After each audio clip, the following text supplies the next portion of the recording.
Selamat pagi Bapak Ibu dan saudara-saudara yang dikasihi Tuhan.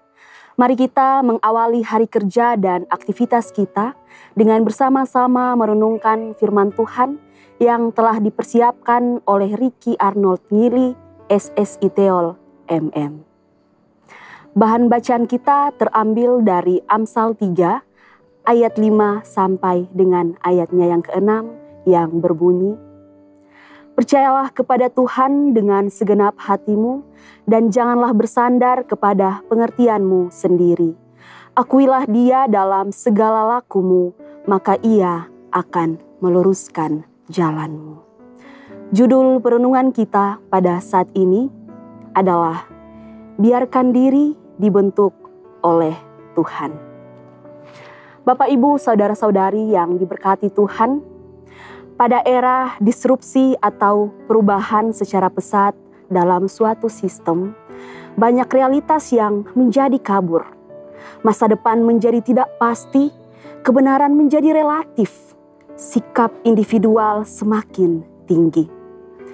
Hal ini membuat setiap orang bebas menjadi dirinya sendiri dan bahkan cenderung kehilangan hakikat kemanusiaan. Nilai kemanusiaan hanya diukur berdasarkan kepentingan tertentu. Pada saat seperti ini, lalu pada siapakah kita harus percaya? Dan diri seperti apakah yang harus dibentuk di era ini? Dalam kisah Yosua, diceritakan bahwa semua orang yang mau menjadi sahabat Allah akan diberikan kesempatan untuk dipakai oleh Allah. Orang-orang yang sebelumnya belum mengenal Allah meminta untuk diperlakukan secara baik dan benar, maka akan diberikan kesempatan oleh Allah untuk melakukan hal-hal yang benar. Allah tidak akan pernah meninggalkan orang-orang di sekelilingnya berjalan sendiri. Ia tidak pernah membiarkan sahabat-sahabatnya berada dalam ancaman dan perang. Ia akan menolong mereka dan memberikan mereka kekuatan. Mempercayai Allah untuk membentuk diri kita secara utuh berarti membiarkan diri kita untuk menjadi sahabat Allah. Kita tidak menjadi arogan sebagai manusia dan terus berperang melawan Allah, namun menjadi pribadi yang rendah hati dan memberi diri untuk dibentuk oleh Allah. Ia memahami segala potensi dalam diri kita. Ia juga memahami masa depan yang akan dilalui oleh kita. Untuk itu, Ia bersedia membentuk dan berjalan bersama jika kita menjadikannya sahabat dalam perjalanan hidup kita.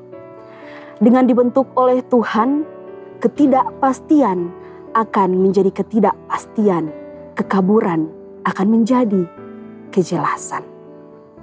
Ketakutan akan menjadi keberanian, kekhawatiran akan menjadi kepercayaan diri.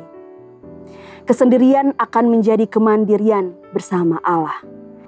Jika kita memberi Allah membentuk dan menguasai diri kita, maka Ia akan memberikan kita keselamatan dan masa depan yang pasti.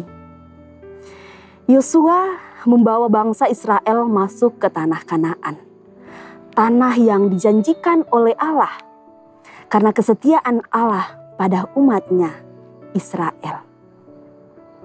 Demikian juga kita dapat dihantar ke dalam tanah yang dijanjikan oleh Allah apabila kita bersedia menjadi anak-anak-Nya yang setia.